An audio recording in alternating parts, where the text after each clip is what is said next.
Assalamualaikum warahmatullahi wabarakatuh. Saya Uswan Fasya, NRP 077 bersama teman saya. Saya Julieta Anastasia, NLP 033. Baiklah, kami akan menjelaskan presentasi dari ETS kami, yaitu berupa eh, dokumen-dokumen pendukung dalam aplikasi video training online. Di sini terdapat 5 soal, yaitu deskripsi, fitur, dan prototype, serta WBS dan juga penjadwalan dan pendanaan.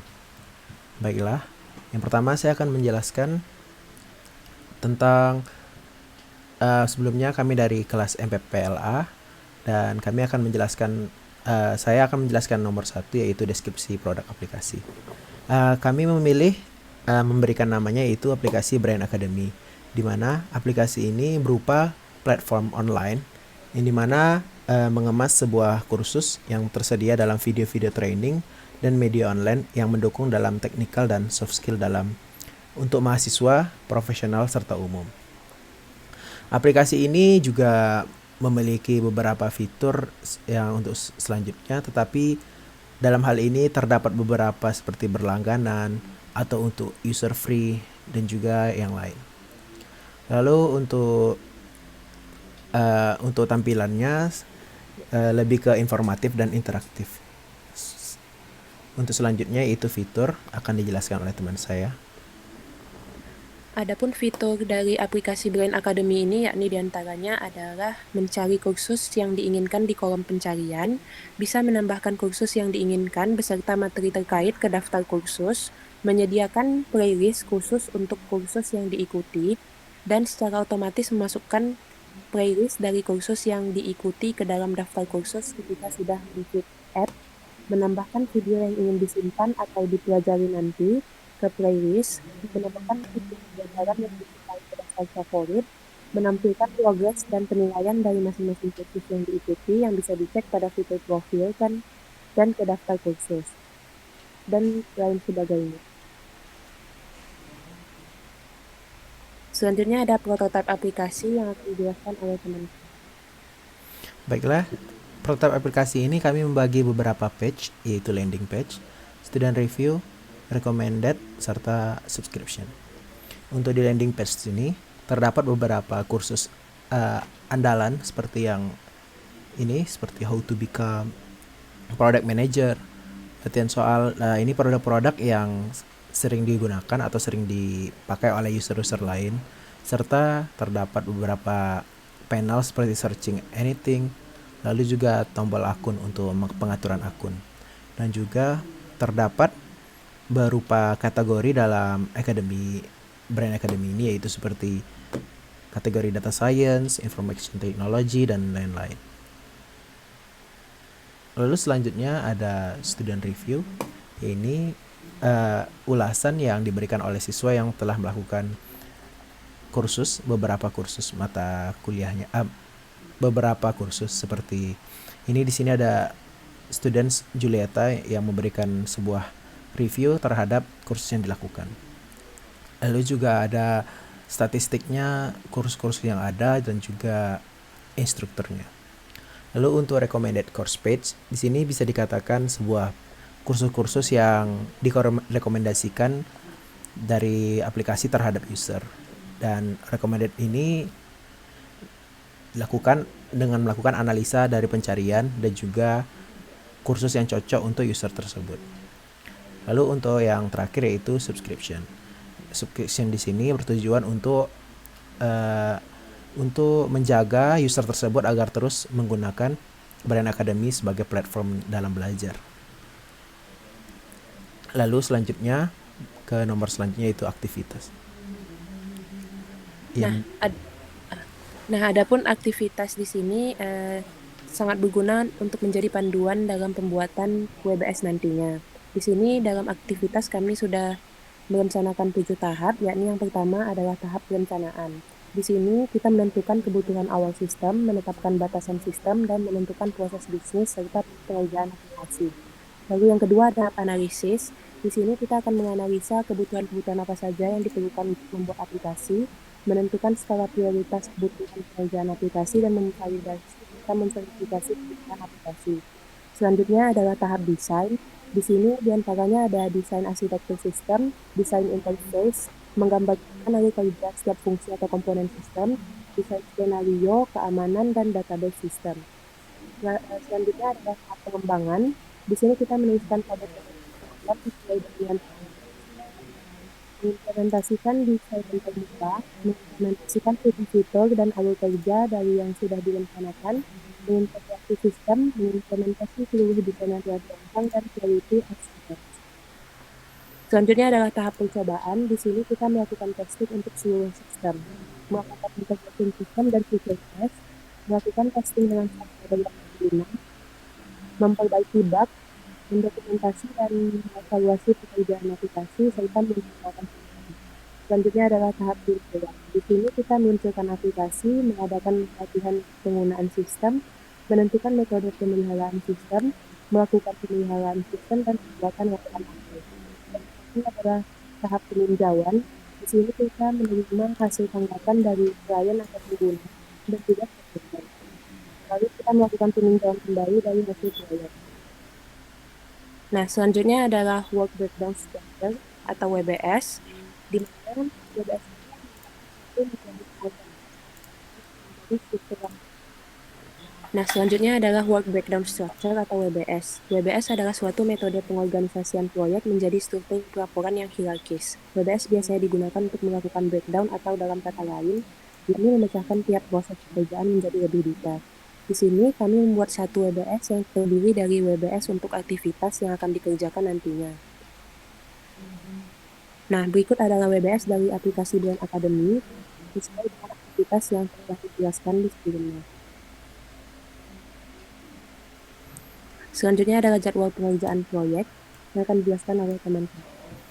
Baiklah, untuk lebih jelasnya mungkin saya buka diperlebar.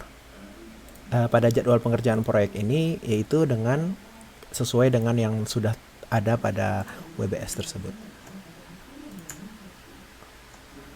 Untuk WBS ini maksud saya dari penjadwalan ini disesuaikan dengan WBS, terdapat beberapa jadwal yaitu dalam tahap perencanaan yang dilakukan dalam waktu 6 hari, di mana ada 2 hari buat menentukan kebutuhan, 2 hari untuk batasan sistem, dan 3 hari untuk proses bisnis. Serta analisis terdapat ada 6 hari juga dengan menganalisa 3 hari, skala 3 hari, dan memvalidasi 1 hari. Sedangkan untuk tahap desain membutuhkan beberapa waktu yang lebih lama karena terdapat beberapa desain yang penting untuk pembuatan aplikasi tersebut. Dan tahap desain ini melakukannya dalam waktu sekitar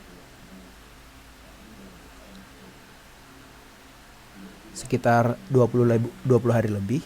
Itu untuk desain arsitekturnya membutuhkan waktu 4 hari, dan desain antarmukanya juga 6 hari, serta penggambaran alur membutuhkan 3 hari, dan skenario-nya 5 hari, dan keamanan sistem atau security-nya membutuhkan waktu 6 hari, dan untuk database-nya membutuhkan waktu 5 hari.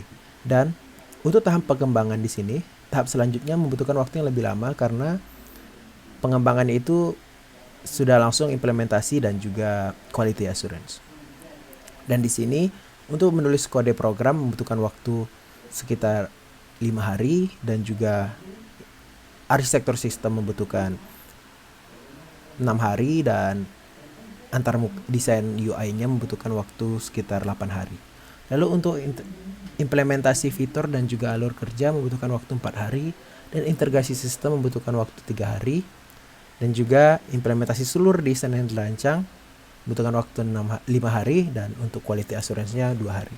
Untuk selanjutnya itu tahap testing atau tahap percobaan. Di sini membutuhkan waktu yang lebih singkat, yaitu sekitar 12 atau lebih. Dan di sini untuk beberapanya juga sekitar 2 hari untuk melakukan testing dan yang lain-lain. Serta untuk peluncuran di sini yaitu sebuah launching aplikasi dan juga sekalian pelatihan dan juga pemeliharaan sistem.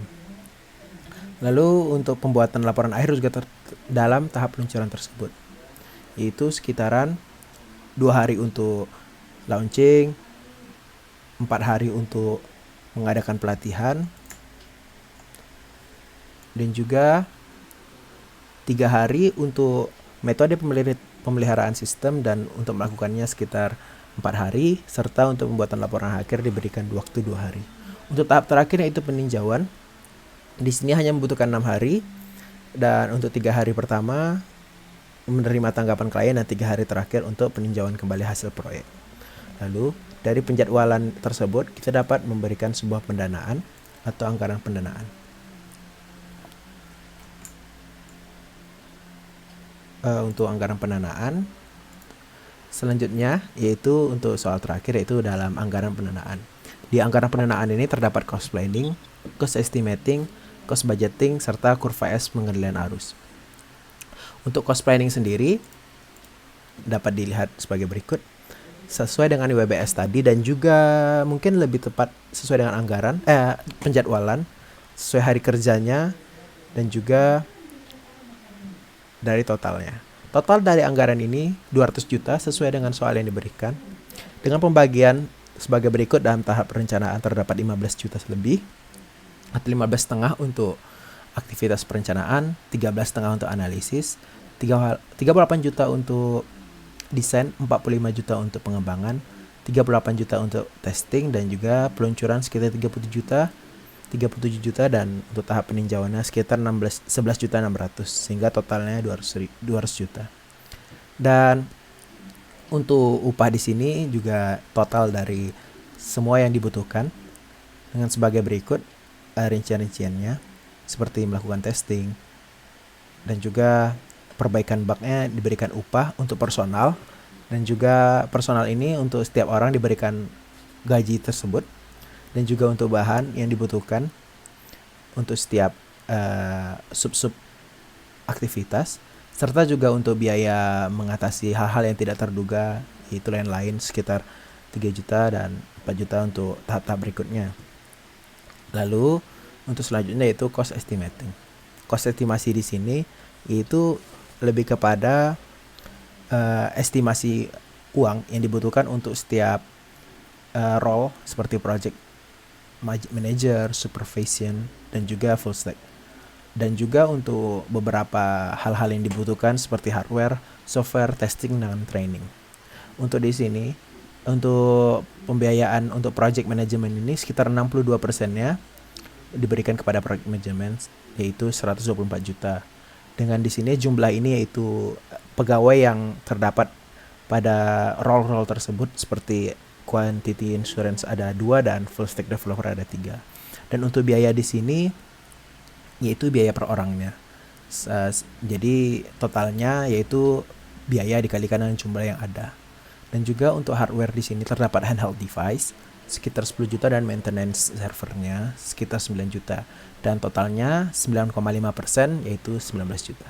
Lalu untuk software di sini terdapat hosting dan domain, serta juga template dashboards dan lisensi softwarenya seperti berikut. Dan juga untuk testing di sini langsung sekitar 16 juta diberikan untuk segala testing yang dilakukan, yaitu 8%. Dan untuk training supportnya yaitu trainer untuk melatihnya sekitar waktu 3 hari, dan juga travel ke tempat klien sekitar 3 hari juga, sehingga totalnya didapat 200 juta. Dan untuk cost budgeting di sini didapat karena dalam proyek itu tidak pemberian budget itu tidak langsung 100%, yaitu sekitar dibagi menjadi 4 kali pembayaran, karena di sini dilakukan dalam waktu 4 bulan sesuai dengan spesifikasi soalnya.